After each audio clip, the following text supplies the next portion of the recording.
We just won a contract, the company, to design a bandshell in Central Europe.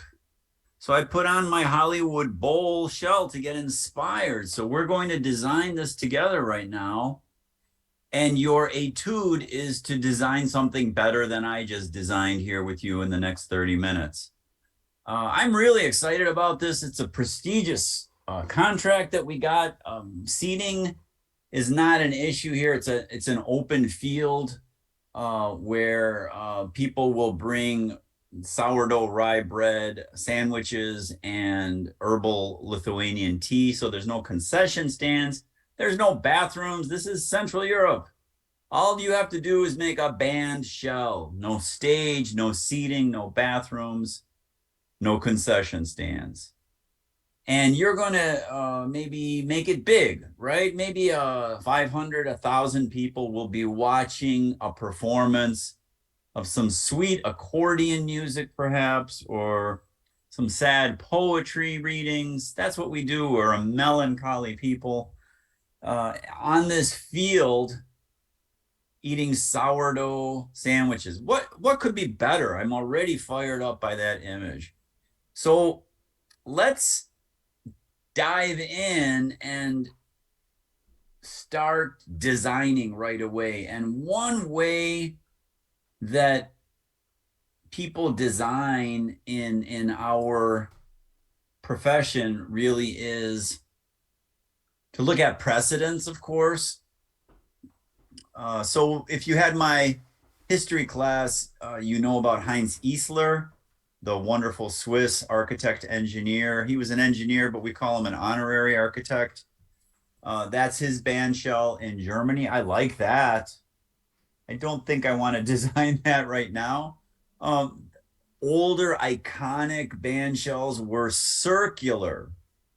And I think I'm going to do that. I think I'm going to do a circular arc for you. Can you see that circular arc coming up as the bandshell? And then I don't want to do the other circles within these shells. You could see them here and here. What I will do is I will have a focal point in the back here, and I will shoot straight lines down to that focal point. But you could do something different. You can shoot straight lines back to an arc. Don't worry about making it a parabola or anything. It can be a circle. This is just a preliminary conceptual design. So look at some precedents and get inspired, and then let's start designing. One of the things that I would highly suggest, especially if you've never designed anything before, if you are a business major or a journalism major and you're just terrified by this idea, I would say keep it simple, keep it loose, keep it fun. If you are an experienced design student and you've done a lot of designs, I still think you should keep it loose and simple and fun. You can get all stiff and formal later. So what do I mean by that? What I did was I simply dropped 3 points down. Simply dropped 3 points down.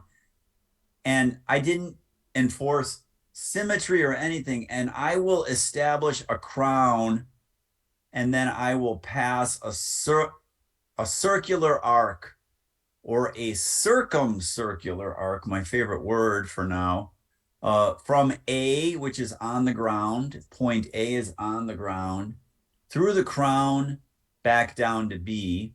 And then I will draw straight lines back to C, creating this really spectacular shape that will act as a horn or a megaphone. It will naturally project the actor reading that sad poem about sourdough. That's what we do. So that's what I'm doing. You could do something else. You can get really stiff and formal and say, well, I'm going to set up grid lines and I will enforce symmetry and I will do all that. And that's fine. I will do some of that today also. But I'm suggesting drop 2 points at the front of the shell make a sphere around the two of the same radius because of symmetry. Where they intersect, that will be a circle.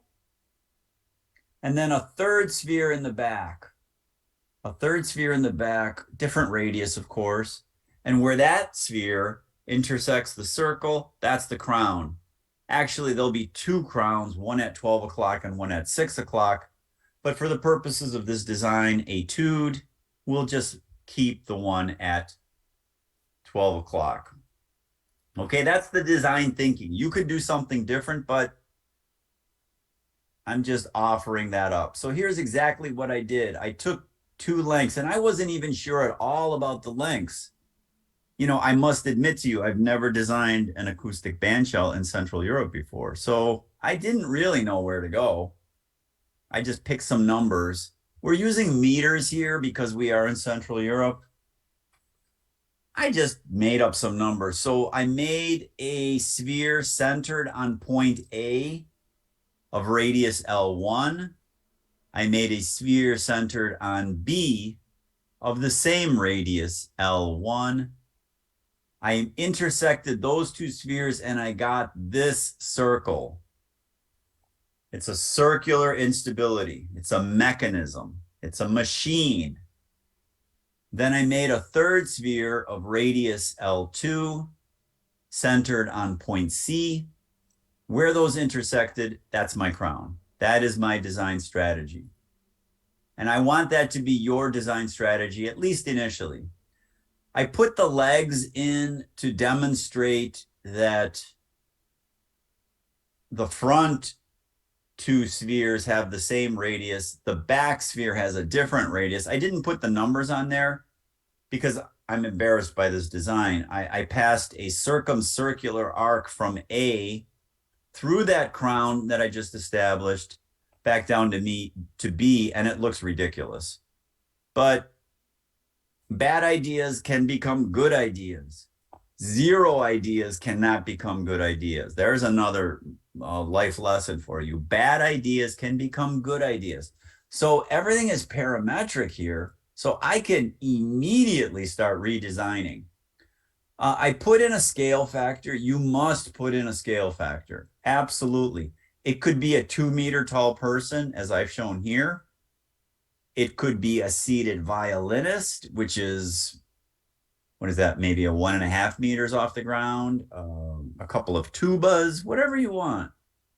I also established some symmetry now in this next exercise. So I drew a line from A to B. I drew a perpendicular line from A to B that passes through the midpoint of A, B. That's not difficult to do. I will show you how to do it. And then I put some lengths on there. There's nothing good about these lengths, but if you want to debug your script, you could practice right now. You could pause the video, do this, and immediately come up with this really in a few minutes, just to say, okay, I know how to do it now. And that's really all I'm asking you to do for this etude, but make it a little better because this looks terrible. So I started playing with the geometries one more time with the numbers. The numbers are not important here. What is important is that I did not just arbitrarily draw a line from C to D. I am doing this in a controlled manner. And I would like you to explore this controlled manner because we're going to do a few more lessons using this technique. So don't just draw a tripod. Notice that these tripods are precisely controlled lengths. And where the key point ends up in space is a product of those lengths. It's not arbitrary. This is topology. So I'm reasonably comfortable with this shape. We're going to go with it for now. The next thing is a little imprecise, but this is preliminary design. I simply put some points along the arc. I simply put some points. You could see point I, point J, point K, etc. And then I drew straight lines from those points all the way back to point C, which is the funnel of the horn. Now, yes, I know that that's a really cramped space, an unusable space, but this is a preliminary design. You could open that up, like I said, to make that a target arc back there. Or you could do it this way. That's fine. Then I redid everything one more time because I'm still not super happy with the design. So I dropped that line further up, played with point C, that landing point of the cone. And then I hired an acoustic engineer because I figured, well, this is a big commission. I might as well not just intuit the scope of work.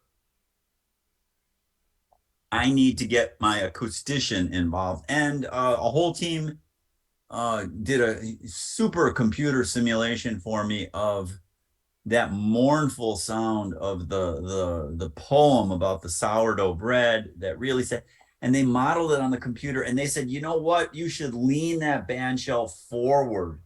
It will throw the sound all the way back into the crowd where people are weeping. And I said, okay, how much do you want me to lean it? And they said, you know, I can't remember what the degrees were, but they told me, and I just simply wiggled point C around, and they said, yes, that looks good. So that is design. That's people talking to each other from a polytechnic point of view, not random. It's driven by technical data, but it's drop dead beautiful.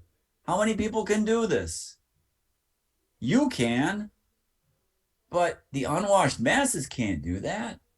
So, what I want you to do is look at this summary, and then if you're good to go, good to go. If you want to stick around, I will show you a few hints on GeoGebra. But I do want you to always use the tripod. I don't want you to simply draw points in space that are random.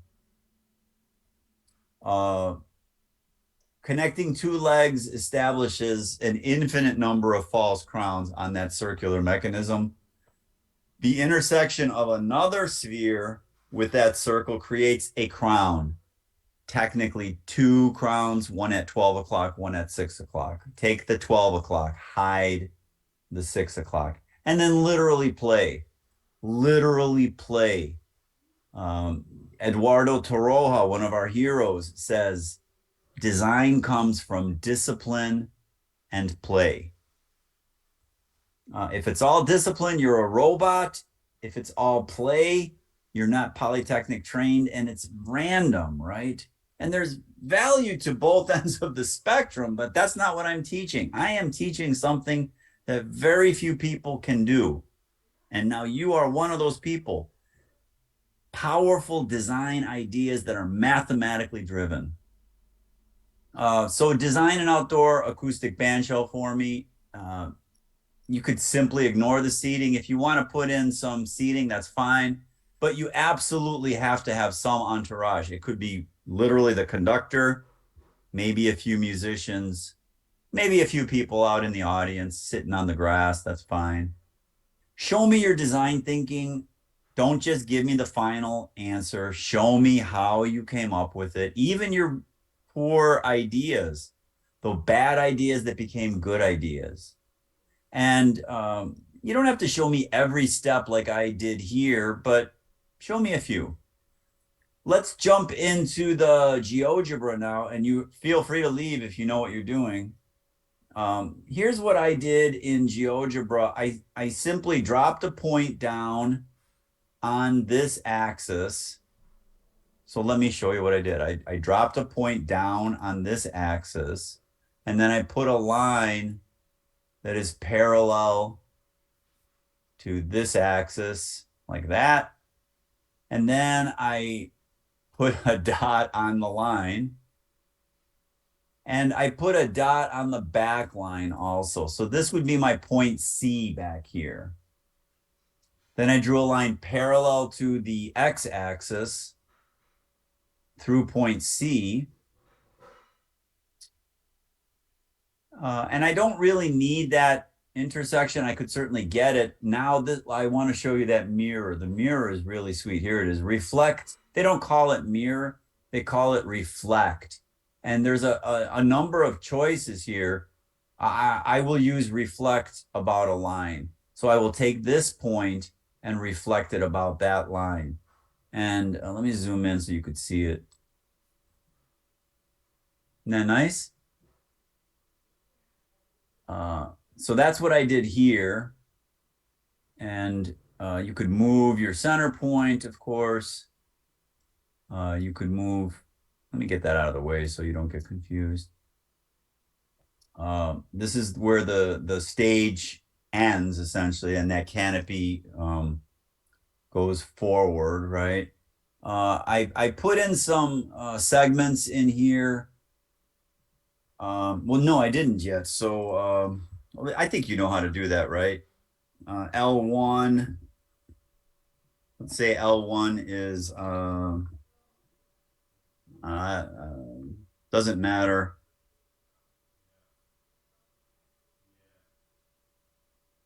Let's put in a few spheres here, sphere, center, and radius. And that will be L1. And the other sphere, also L1, right? And then I'm going to say circ1. Circ1 is intersect parentheses sphere around A, sphere around B. And you might want to rename those. Let's hide the spheres. Now you could see the mechanism, right? You see that mechanism. That's a circular instability.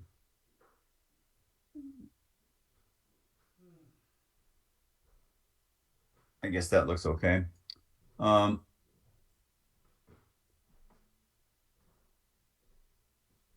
Parametric. Then a sphere around the back point. And that's the other length. I think I called that L2. Yep. And then crown or something is intersect of that sphere that I just drew with the circle. And you could see two of the intersects showed up. I'm going to hide that one on the bottom. And I will hide the lines at this point. It's a little obtrusive. I will hide the circle. I will even hide this point. I don't even remember what that point is. And then I will do circumcircular arc, my favorite word. Click, click, click, and there's the arc. And maybe one segment in here just to show you the segment. And then I could move. Oh, I guess I can't move that. I'm going to make L2 longer or shorter. Okay. So if I made L2 longer, you could see that thing leaning forward crazy. Make it a little shorter. That's based on my acoustic team. That looks pretty good. I don't have my 2-meter person in there. Let me put my 2-meter person in. Hello, person. I just did it this way. I dropped a dot on the surface, and that dot is H, or it doesn't matter what the name is. And then I said H prime is H plus parentheses 0, 0, 2 to be a 2-meter tall person. And then I just drew a little segment in there. You could leave the head. You could take off the head. You could play with it if you'd like. But you need the bottom point so you could move the person around. And then I was a little sloppy. I simply put some points on this thing. You could mirror, but be careful. Mirroring is not a great idea because it mirrors vertically as well as horizontally. So I think just a few dots here. Nobody's going to criticize your conceptual design. Well, I might criticize it, but your client won't really um, criticize it because they're so happy that you're working on this. And then I made those segments going back to the focal point of the cone. Really, that's about, I didn't do that really well. That's really about it. You could certainly keep tweaking it, but at this point, it's kind of what I wanted, right? I hope it's kind of what you wanted, which is more important than what I want. But there you go. We designed a bandshell in just a few minutes. Can you make it better? Yes. Will you make it better? Yes. Is this just an etude for a general education class? Yes. Don't spend days on this thing, just impress me, but don't go crazy. And I know if I have any architectural engineers in the room, they're just going to go nuts. So I can't stop you from going crazy. So go visit the Hollywood Bowl website at least. Go look at Heinz Eisler's shell if you have time this weekend in Germany. Go listen to some classical music, please. Get a little culture in your life. Eat some sourdough. Have some herbal tea from Lithuania. And have fun. This is going to be so great. Can't wait to see it.